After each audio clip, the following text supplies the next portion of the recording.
KaraokeBooks. The Adventures of Ferdinand, Count Fathom. Tobias Smollett. Audiobook. Chapter 46. Our adventurer becomes absolute in his power over the passions of his friend, and affects one half of his aim.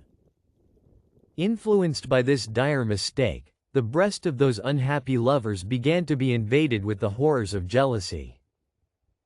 The tender-hearted Monimia endeavored to devour her griefs in silence. She in secret bemoaned her forlorn fate without ceasing. Her tears flowed without intermission from night to morn, and from morn to night.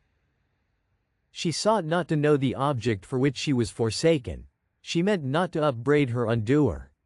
Her aim was to find a sequestered corner, in which she could indulge her sorrow, where she could brood over the melancholy remembrance of her former felicity, where she could recollect those happy scenes she had enjoyed under the wings of her indulgent parents, when her whole life was a revolution of pleasures, and she was surrounded with affluence, pomp, and admiration, where she could, unmolested, dwell upon the wretched comparison between her past and present condition, and paint every circumstance of her misery in the most aggravating colors, that they might make the deeper impression upon her mind, and the more speedily contribute to that dissolution for which she ardently wished, as a total release from woe. Amidst these pinings, she began to loathe all sustenance. Her cheeks grew wan, her bright eyes lost their splendor, the roses vanished from her lips, and her delicate limbs could hardly support their burden. In a word, her sole consolation was limited to the prospect of depositing her sorrows in the grave, and her only wish was to procure a retreat in which she might wait with resignation for that happy period. Yet this melancholy comfort she could not obtain without the advice and mediation of Fathom, whom she therefore still continued to see and consult. While these consultations were held, Rinaldo's bosom was ravaged with tempests of rage and distraction. He believed himself superseded in the affection of his mistress by some favored rival, whose success rankled at his soul, and though he scarce durst communicate the suspicion to his own heart, his observation continually whispered to him that he was supplanted by his friend Fathom. For Monimia was totally detached from the conversation of every other man, and he had of late noted their intercourse with distempered eyes. These considerations sometimes transported him to such a degree of frenzy, that he was tempted to sacrifice them both as traitors to gratitude, friendship, and love, but such deliriums soon vanished before his honor and humanity. He would not allow himself to think amiss of Ferdinand, until some undoubted mark of his guilt should appear, and this was so far from being the case, that hitherto there was scarce a presumption. On the contrary, said he to himself, I am hourly receiving proofs of his sympathy and attachment. Not but that he may be the innocent cause of my mishap. His superior qualifications may have attracted the eye, and engaged the heart of that inconstant fair, without his being sensible of the victory he has won, or, perhaps, shocked at the conquest he hath unwillingly made, he discourages her advances, tries to reason down her unjustifiable passion, and in the meantime conceals from me the particulars, out of regard to my happiness and quiet. Under cover of these favorable conjectures, our adventurer securely prosecuted his scheme upon the unfortunate Monimia. He dedicated himself wholly to her service and conversation, except at those times when his company was requested by Rinaldo, who now very seldom exacted his attendance. In his ministry about the person of the beauteous orphan, this cunning incendiary mingled such awful regard, such melting compassion, as effectually screened him from the suspicion of treachery, while he widened the fatal breach between her and her lover by the most diabolical insinuations. He represented his friend as a voluptuary, who gratified his own appetite without the least regard to honor or conscience, and, with a show of infinite reluctance, imparted some anecdotes of his sensuality, which he had feigned for the purpose. Then he would exclaim in an affected transport, Gracious heaven! Is it possible for any man who has the least title to perception or humanity to injure such innocence and perfection? For my own part, had I been so undeservedly happy, heaven and earth. Forgive my transports, madam, I cannot help seeing and admiring such divine attractions. I cannot help resenting your wrongs. It is the cause of virtue I espouse. It ought to be the cause of every honest man. He had often repeated such apostrophes as these, which she ascribed to nothing else than sheer benevolence and virtuous indignation, and actually began to think he had made some impression upon her heart, not that he now entertained the hope of an immediate triumph over her chastity. The more he contemplated her character, the more difficult the conquest seemed to be. He therefore altered his plan, and resolved to carry on his operations under the shelter of honorable proposals, foreseeing that a wife of her qualifications, if properly managed, would turn greatly to the account of the husband, or, if her virtue should prove refractory, that he could at any time rid himself of the encumbrance, by decamping without beat of drum, after he should be cloyed with possession. Elevated by these expectations, he one day, in the midst of a preconcerted rhapsody, importing that he could no longer conceal the fire that preyed upon his heart, threw himself on his knees before the lovely mourner, and imprinted a kiss on her fair hand. Though he did not presume to take this liberty till after such preparation as he thought had altogether extinguished her regard for Melville, and paved the way for his own reception in room of that discarded lover, he had so far overshot his mark, that Monimia, instead of favoring his declaration, started up, and retired in silence, her cheeks glowing with shame, and her eyes gleaming with indignation. Ferdinand no sooner recovered from the confusion produced by this unexpected repulse, than he saw the necessity of coming to a speedy determination, lest the offended fair one should appeal to Rinaldo, in which case they might be mutually undeceived, to his utter shame and confusion. He therefore resolved to deprecate her anger by humble supplications, and by protesting, that, whatever tortures he might suffer by suppressing his sentiments, she should never again be offended with a declaration of his passion. Having thus appeased the gentle Monimia, and discovered that, in spite of her resentment, his friend still kept possession of her heart, he determined to work an effectual separation, so as that the young lady, being utterly deserted by Melville, should be left altogether in his power. With this Christian intention, he began to sadden his visage with a double shade of pensive melancholy, in the presence of Rinaldo, to stifle a succession of involuntary sighs, to answer from the purpose, to be incoherent in his discourse, and, in a word, to act the part of a person wrapped up in sorrowful cogitation. Count Melville, soon as he perceived these symptoms, very kindly inquired into the cause of them, and was not a little alarmed to hear the artful and evasive answers of Ferdinand, who, without disclosing the source of his disquiet, earnestly begged leave to retire into some other corner of the world. Roused by this entreaty, the Hungarian's jealousy awoke, and with violent agitation, he exclaimed, "Then are my fears too true, my dear Fathom. I comprehend the meaning of your request. I have for some time perceived an host of horrors approaching from that quarter. I know your worth and honor. I depend upon your friendship, and conjure you, by all the ties of it, to free me at once from the most miserable suspense, by owning you have involuntarily captivated the heart of that unhappy maiden." To this solemn interrogation he made no reply, but shedding a flood of tears, of which he had always a magazine at command, he repeated his desire of withdrawing, and took God to witness, that what he proposed was solely for the quiet of his honored patron and beloved friend. "Enough," cried the unfortunate Rinaldo, "the measure of my woes is now filled up." So saying, he fell backwards in a swoon, from which he was with difficulty recovered to the sensation of the most exquisite torments. During this paroxysm, our adventurer nursed him with infinite care and tenderness. He exhorted him to summon all his fortitude to his assistance, to remember his forefathers, and exert himself in the imitation of their virtues, to fly from those bewitching charms which had enslaved his better part, to retrieve his peace of mind by reflecting on the inconstancy and ingratitude of woman, and amuse his imagination in the pursuit of honor and glory. After these admonitions he abused his ears with a forged detail of the gradual advances made to him by Monimia, and the steps he had taken to discourage her addresses, and re-establish her virtue, poisoning the mind of that credulous youth to such a degree, that, in all probability, he would have put a fatal period to his own existence, had not Fathom found means to allay the rage of his ecstasy, by the cunning arrangement of opposite considerations. He set his pride against his love, he opposed his resentment to his sorrow, and his ambition to his despair.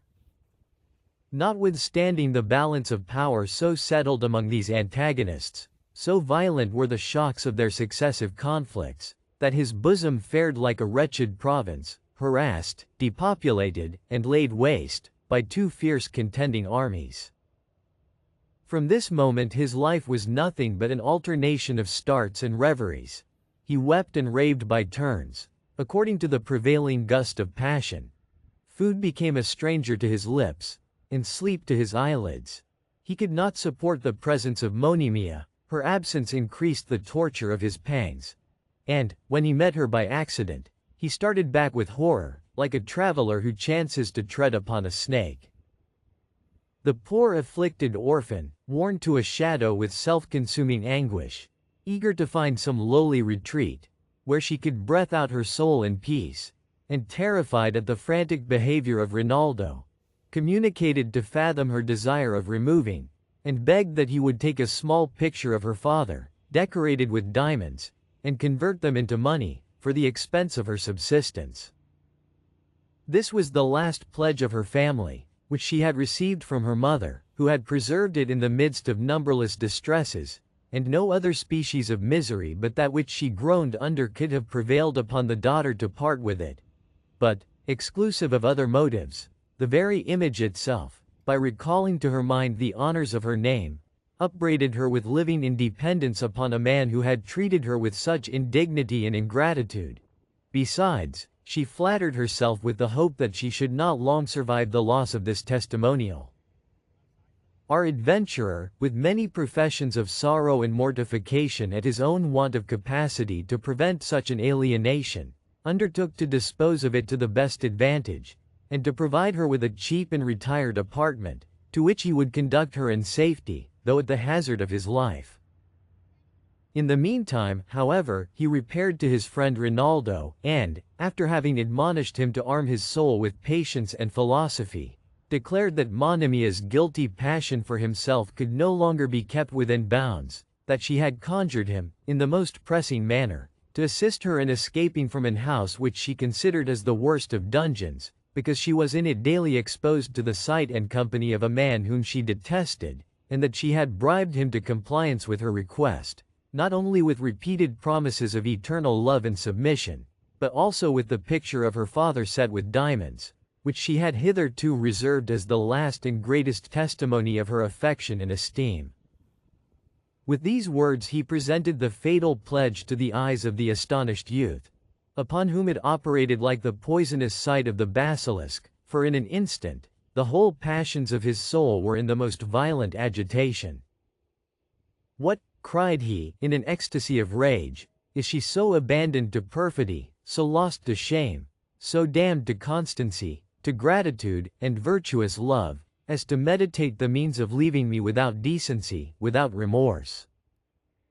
To forsake me in my adversity, when my hapless fortune can no longer flatter the pride and vanity of her expectation. O woman! Woman! Woman! What simile shall I find to illustrate the character of the sex? But I will not have recourse to vain complaints and feeble exclamations. By heaven! She shall not escape, she shall not triumph in her levity, she shall not exult in my distress, no. I will rather sacrifice her to my just resentment, to the injured powers of love and friendship. I will act the avenging minister of heaven. I will mangle that fair bosom, which contains so false a heart. I will tear her to pieces, and scatter those beauteous limbs as a prey to the beasts of the field, and the fowls of the air. Fathom, who expected this storm, far from attempting to oppose its progress, waited with patience until its first violence was overblown. Then, assuming an air of condolence, animated with that resolution which a friend ought to maintain on such occasions, "My dear Count," said he, "I am not at all surprised at your emotion, because I know what in heart, susceptible as yours, must feel from the apostasy of one who has reigned so long the object of your love, admiration, and esteem. Your endeavors to drive her from your thoughts must create an agony much more severe than that which divorces the soul from the body.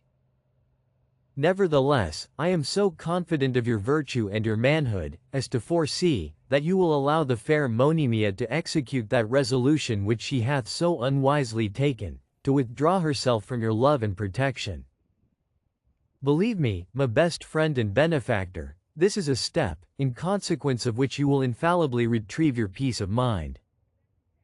It may cost you many bitter pangs, it may probe your wounds to the quick, but those pangs will be soothed by the gentle and salutary wing of time, and that probing will rouse you to a due sense of your own dignity and importance, which will enable you to convert your attention to objects far more worthy of your contemplation. All the hopes of happiness you had cherished in the possession of Monimia are now irrecoverably blasted. Her heart is now debased beneath your consideration. Her love is, without all doubt, extinguished, and her honor irretrievably lost, insomuch that, were she to profess sorrow for her indiscretion, and implore your forgiveness, with the most solemn promises of regarding you for the future with unalterable fidelity and affection, you ought not to restore her to that place in your heart which she hath so meanly forfeited, because you could not at the same time reinstate her in the possession of that delicate esteem without which there is no harmony, no rapture, no true enjoyment in love. No, my dear Rinaldo, expel the unworthy tenant from your bosom. Allow her to fill up the measure of her ingratitude, by deserting her lover, friend, and benefactor. Your glory demands her dismission. The world will applaud your generosity, and your own heart approve of your conduct. So disencumbered, let us exert ourselves once more in promoting your departure from this island, that you may revisit your father's house, do justice to yourself and amiable sister, and take vengeance on the author of your wrongs. Then dedicate yourself to glory, in imitation of your renowned ancestors, and flourish in the favor of your imperial patron." These remonstrances had such an effect upon the Hungarian, that his face was lighted up with a transient gleam of satisfaction. He embraced Ferdinand with great ardor, calling him his pride, his mentor, his good genius, and entreated him to gratify the inclination of that fickle creature so far as to convey her to another lodging, without loss of time, while he would, by absenting himself, favor their retreat. Our hero, having obtained this permission, went immediately to the skirts of the town, where he had previously bespoke a small, though neat apartment, at the house of an old woman, widow of a French refugee. He had already reconnoitered the ground, by sounding his landlady, from whose poverty and complaisance he found reason to expect all sorts of freedom and opportunity for the accomplishment of his aim upon Monimia's person. The room being prepared for her reception, he returned to that disconsolate beauty, to whom he presented 10 guineas, which he pretended to have raised by pledging the picture, though he himself acted as the pawnbroker on this occasion, for a very plain and obvious reason. The fair orphan was overjoyed to find her wish so speedily accomplished. She forthwith packed up her necessaries in a trunk, and a hackney coach was called in the dusk of the evening, in which she embarked with her baggage and conductor. Yet she did not leave the habitation of Rinaldo without regret. In the instant of parting, the idea of that unfortunate youth was associated with every well-known object that presented itself to her eyes, not as an inconstant, ungenerous, and perjured swain, but as the accomplished, the virtuous, the melting lover, who had captivated her virgin heart. As Fathom led her to the door, she was met by Rinaldo's dog, which had long been her favorite, and the poor animal fawning upon her as she passed, Her heart was overwhelmed with such a gush of tenderness, that a flood of tears streamed down her cheeks, and she had well nigh sunk upon the floor. Ferdinand, considering this emotion as the last tribute she would pay to Rinaldo, hurried her into the coach, where she soon recovered her composure, and in a little time he ushered her into the house of Madame la Mère, by whom she was received with great cordiality, and conducted to her apartment, with which she found no other fault than that of its being too good for one in her forlorn situation. Here, while the tear of gratitude started in either eye, she thanked our adventurer for his benevolence and kind concern, assuring him that she would not fail duly to beseech the Most High to shower down blessings upon him, as the orphan's friend and protector. Fathom was not deficient in those expressions that were best adapted to her present turn of mind. He observed that what he had done was in obedience to the dictates of common humanity, which would have prompted him to assist any fellow creature in distress, but that her peculiar virtue and qualifications were such as challenged the utmost exertion of his faculties in her service.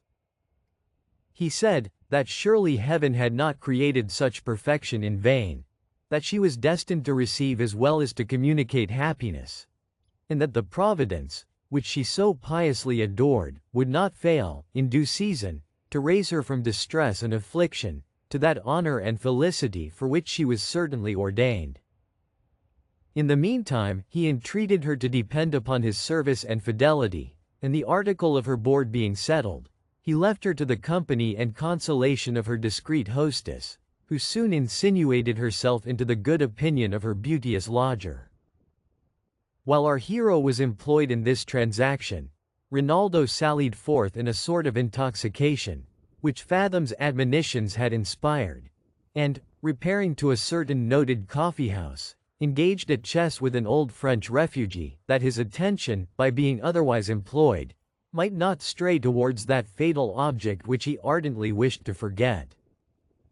But, unluckily for him, he had scarce performed 3 moves of the game, when his ears were exposed to a dialogue between 2 young gentlemen, one of whom asked the other if he would go and see the orphan acted at one of the theaters, observing, as a farther inducement, that the part of Monimia would be performed by a young gentlewoman who had never appeared on the stage.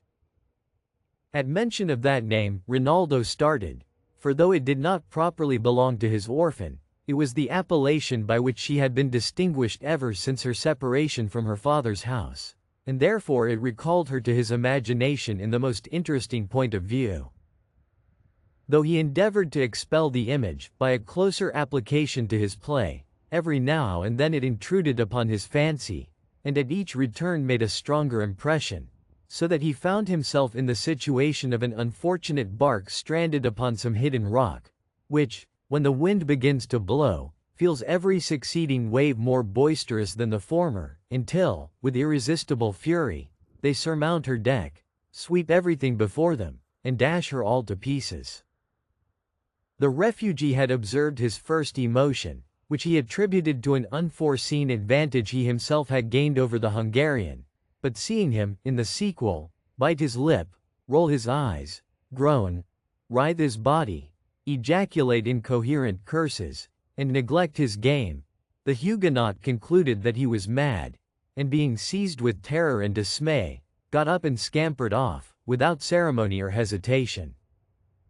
Melville, thus left to the horrors of his own thought, which tortured him with the apprehension of losing Monimia forever, could no longer combat that suggestion, but ran homewards with all the speed he could exert, in order to prevent her retreat.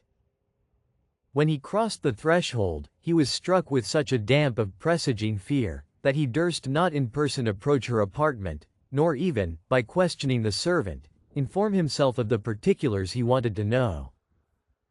Yet his suspense becoming more insupportable than his fear, he rushed from room to room in quest of that which was not to be found, and, seeing Monimia's chamber door open, entered the deserted temple in a state of distraction, calling aloud upon her name. All was silent, solitary, and awful. "She is gone," he cried, shedding a flood of tears, "she is forever lost, and all my hopes of happiness are fled." So saying, he sunk upon that couch on which Monimia had oft reposed, and abandoned himself to all the excess of grief and despondence. In this deplorable condition he was found by our adventurer, who gently chid him for his want of resolution, and again repelled his sorrow, by arousing his resentment against the innocent cause of his disquiet, having beforehand forged the particulars of provocation. "Is it possible," said he, "that Rinaldo can still retain the least sentiment of regard for a fickle woman, by whom he has been so ungratefully forsaken and so unjustly scorned? Is it possible he can be so disturbed by the loss of a creature who is herself lost to all virtue and decorum? Time and reflection, my worthy friend, will cure you of that inglorious malady. And the future misconduct of that imprudent damsel will, doubtless, contribute to the recovery of your peace. Her behavior, at leaving the house where she had received so many marks of the most delicate affection, was in all respects so opposite to honor and decency, that I could scarce refrain from telling her I was shocked at her deportment, even while she loaded me with protestations of love. When a woman's heart is once depraved, she bids adieu to all restraint, she preserves no measures. It was not simply contempt which she expressed for Rinaldo. She seems to resent his being able to live under her disdain, and that resentment stoops to objects unworthy of indignation. Even your dog was not exempted from the effects of her displeasure. For, in her passage to the door, she kicked the poor animal as one of your dependents, and, in our way to the apartment I had provided for her, she entertained me with a ludicrous comment upon the manner in which you first made her acquainted with your passion. All that modesty of carriage, all that chastity of conversation, all that dignity of grief, which she knew so well how to affect, is now entirely laid aside, and, when I quitted her, she seemed the most gay, giddy, and impertinent of her sex." "Gracious powers!" exclaimed Rinaldo, starting from the couch, "am I under the delusion of a dream? Or are these things really so, as my friend has represented them? Such a total and sudden degeneracy is amazing, is monstrous and unnatural. Such, my dear Count, replied our hero, is the caprice of a female heart, fickle as the wind, uncertain as a calm at sea, fixed to no principle, but swayed by every fantastic gust of passion, or of whim. Congratulate yourself, therefore, my friend, upon your happy deliverance from such a domestic plague, upon the voluntary exile of a traitor from your bosom. Recollect the dictates of your duty, your discretion, and your glory, and think upon the honors and elevated enjoyment for which you are certainly ordained. Tonight let us over a cheerful bottle anticipate your success, and tomorrow I will accompany you to the house of an usurer, who, I am informed, fears no risk, provided 20% be given, and the borrower's life insured." If you liked what you heard, please subscribe to the channel.